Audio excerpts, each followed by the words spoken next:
Hello everyone, welcome to Money Wednesday. This is T's World of Beautiful Ideas, and in the next 30 Wednesdays, we're going to be embarking on, 30 luxury expenses that the society has made you believe are normal. I want you to always bear this in mind. Every rand, every dollar, every euro, or every pound you spend is actually a vote for who you are becoming. Make sure that you are choosing correctly and or voting correctly, right? Make sure that you're actually going to like who is winning. It's only two that can win. Can only become one of these two, a consumer or an investor. Every one of them is going to hit a nerve, right? Like it's going to touch a nerve for some people, okay? If it relates to you, just take the lesson and run with it. If it doesn't relate to you, still take the lesson and run with it, okay? But if it relates to you and it's touching that sensitive nerve, just make sure that, you put necessary improvements in place. All right, so the one that we're going to be talking about today is the first thing, or the first luxury expense is paying for a wedding instead of a marriage. I want that to sink in a little. Paying for a wedding instead of building a marriage, right? I want to bring your attention to the fact that in South Africa, an average wedding costs about or over 300,000 rands, right? This is for one day and mostly for guests, okay? Of course, you may just, put some reasons and say, oh, also it's for me, the decor is for me, the dress and. But all these you're doing so that you are presentable, or you have a very beautiful presentation for who? The guests that are coming, okay? Cool. The marriage that follows deserves more investment than the party that started it, right? Look at it this way.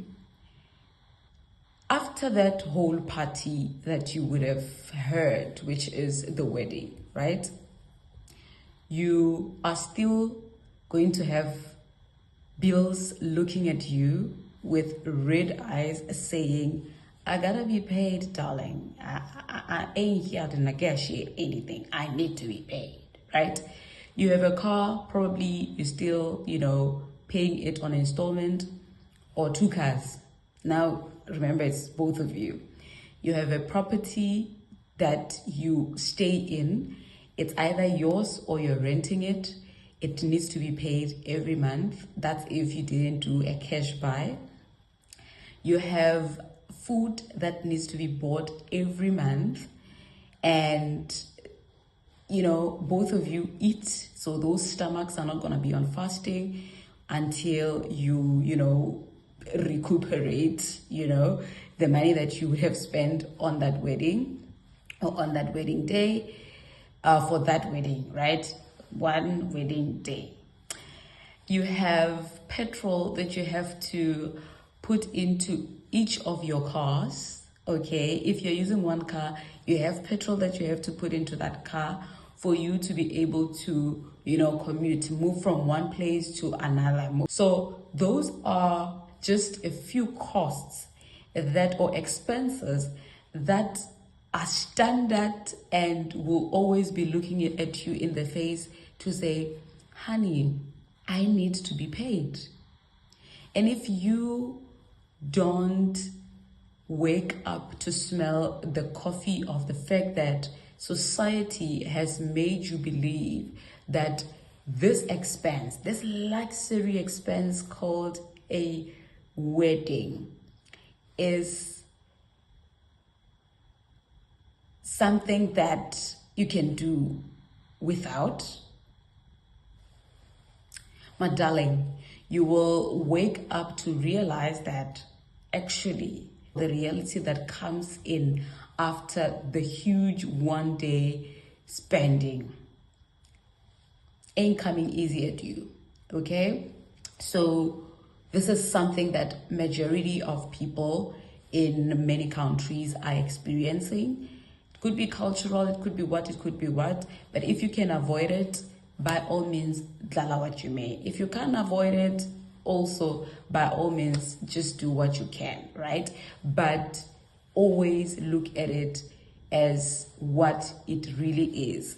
It is a luxury expense that society has made you believe that it is normal to have. It is normal to spend on, okay? If you have the money, it's time to sub. And you're like, I have the money. I mean, I have 300,000 times 30, and I can't even feel when I'm spending 300,000 rands, you know? I might as well just throw a party for myself. Do you, okay? But if you feel this is, helping you, I guess this message was just for you. If it's not for you, it could be for me or anyone else, right? But make sure that you are not cornered into the societal expectations or norms that are actually choke slamming you, all right? I leave you with this question. Would you rather be happy and enjoy one day, right? Spend a lot of money and enjoy one day, or would you rather compromise one day and spend the entire life enjoying your life because of the investments you made into your marriage? I'll leave you with that. To each their own. But if this is helpful to you, if this is not helpful to you, tell what you may. Okay. All right. Thank you. Let's meet next week, Wednesday, for another luxury expense that society has made you believe are normal. Bye for now.